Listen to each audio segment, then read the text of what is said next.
ახლა მივდივარ ადგილზე, რომელშიც მოხვედრასაც მთელი ცხოვრება უცნებობდი, არა მხოლოდ მე, არამედ ალბათ ნებისმიერი ადამიანი სოფლიოსიდან, რადგან ეს არის ადგილი, რომელშიც მომავალი ლიდერები, პრეზიდენტები, მომავალი წარმატებული ადამიანები ყალიბდებიან. ეს არის ადგილი, რომელსაც ქვია ჰარვარდი. ახლა წავალთ და თქვენთან ერთად ვნახავ, არის თუ არა ის ისეთივე მაგიური, როგორც ფილმებშია. ახლა კი ჩავდივარ ბოსტონის მეტროში, რომელსაც აქ უბრალოდ ტეს ეძახიან. იცით რა არის ყველაზე საინტერესო ამ ხაზზე? თქვენს გვერდით შეიძლება იჯდეს მომავალი ნობელის პრემიის ლაურეატი, გენიალური მათემატიკოსი ან ადამიანი, რომელიც ხვალ Facebook-ს შექმნის. აქაური მგზავრები ძირითადად სტუდენტები და პროფესორები არიან, ამიტომ მეტროშიც კი განსაკუთრებული ატმოსფეროა. წვიმს ამინჩი არ გამიმართლა, მაგრამ ამის უჩივის სწორედ იმ ლეგენდარულ შესასვლელთან ვარ, ჰარვარდის ლეგენდარულ შესასვლელთან. ეხლა ჩემს გვერდით მოძრაობენ ადამიანები, რომლებიც შეიძლება მოჩქარდნენ მილიარდელები, რომელიმე ქვეყნის პრეზიდენტები და მაღალი თანამდებობის პირები. ეს არის მოკლედ ჰარვარდის, ლეგენდარული ჰარვარდის შესასვლელი და დეტალურად დაგათვალიერებინებთ რა ხდება, რა მაგია სუფევს ჰარვარდში. ჩემს წინ ახლა არის ჯონ ჰარვარდის მონუმენტი, რომელიც ითვლება ჰარვარდის უნივერსიტეტის სიმბოლოდ და ვიზიტორები მოდიან და ფეხზე ეხებიან იღბლის მისაღებად ამ მონუმენტს. თუმცა ძალიან საინტერესო ფაქტი არის ის, რომ ამ მონუმენტს აქვს სამი ტყუილი. პირველი არის ის, რომ მონუმენტზე არის მითითებული, რომ ის არის დამფუძნებელი, მაგრამ ის დამფუძნებელი არ ყოფილა, უბრალოდ იყო პირველი შემომწირველი. ასევე წერია, რომ დაარსდა 1628 წელს, თუმცა რეალურად 1636 წელს არის დაარსებული და მესამე ტყუილი, რასაც ეს მონუმენტი ატარებს, არის ის, რომ რეალურად ეს მონუმენტი საერთოდ არ არის ჯონ ჰარვარდის მონუმენტი.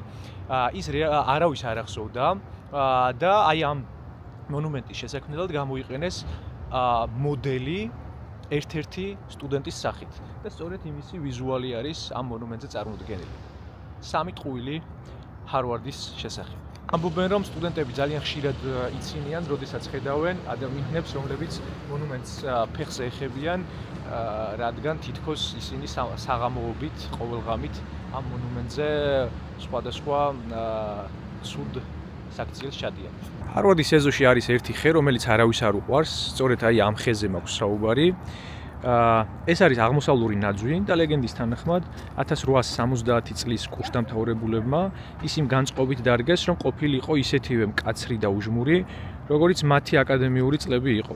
ეს არის ხე, რომელიც ძალიან ნელა იზრდება და არასოდეს ყვავის, რათა არ გაელამაზებინა კამპუსი. აქაურობა მართლაც შთამბეჭდავად და მაგიურად გამოიყურება, როგორც ფილმებშია. თუმცა მთავარი მაგია მაინც არის ბიბლიოთეკებში, სადაც სოფლიოს მომავალი ლიდერები და მომავალი მილიარდერები მეცადინეობენ. აი სწორედ ეს არის ჰარვარდის მთავარი ბიბლიოთეკა. ჰარვარდის მთავარი ბიბლიოთეკა ჰარი ვაიდენერის სახელს ატარებს. ის ჰარვარდის კურსდამთავრებული იყო და ტიტანიკზე დაიღუპა. ჰარის დედამ ბიბლიოთეკის ასაშენებლად ფული ერთი პირობით გასცა. შენობაში არც ერთი აგური არ უნდა შეცვლილიყო. არსებობს მითი, რომ მან ასევე მოითხოვა ყველა სტუდენტს სცოდნოდა ცურვა, რათა მისი შვილის ბედი არ გაეზიარებინათ. ბიბლიოთეკას დღემდე აქვს სპეციალური ოთახი, სადაც ჰარის პირადი წიგნებია და იქ ყოველდღე ახალ ყვავილებს დებენ.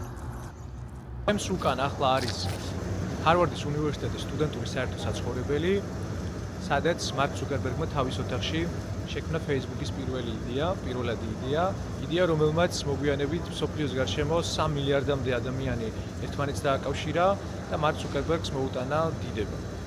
თუმცა მოგვიანებით მარკმა მიატოვა ჰარვარდის უნივერსიტეტი, შეწყვიტა სწავლა და მთლიანად გადაერთო Facebook-ის განვითარებაში. ბევრი მეკითხება, ჰარვარდი ჯობს თუ MIT.